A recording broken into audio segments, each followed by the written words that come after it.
Mr. President, I rise in support of Senate Bill 225, a critical improvement to healthcare efficiencies and patient outcomes. Senate Bill 225 would reform and streamline the prior authorization process between insurers and providers in order for patients to obtain a procedure or service.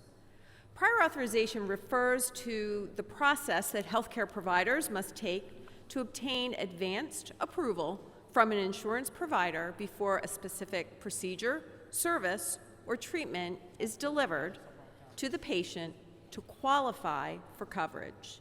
The process can often be slow and tedious for all parties involved.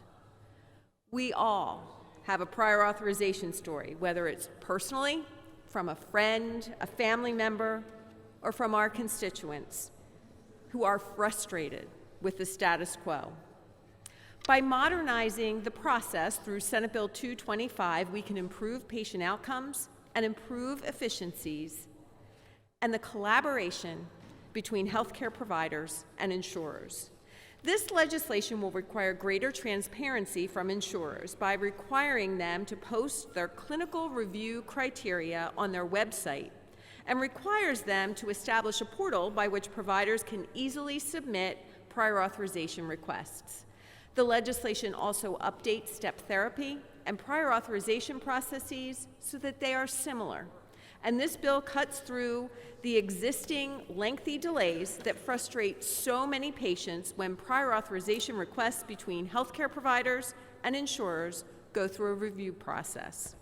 This bill standardizes that process to ensure that patients get healthcare services approved by their insurer in a timely fashion. Mr. President, we have worked on this legislation for over a year and a half.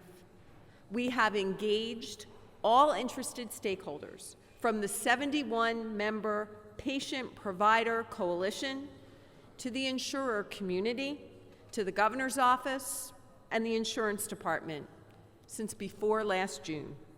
All groups have been at the table and worked diligently to come up with this language to drastically improve health care throughout our Commonwealth. It was no easy task, but my friends and colleagues, the good senator from Lebanon County and the good senator from Indiana County, tasked me at a Banking and Insurance Committee meeting to work through this process to weigh all sides. I want to thank them for their challenge and believe we have delivered. I also want to give credit to the staff behind the scenes.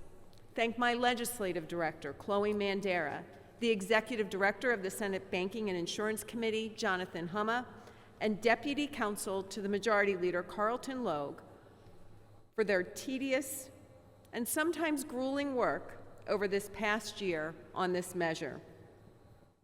I respectfully ask my colleagues to cast an affirmative vote on Senate Bill 225. Thank you, Mr. President.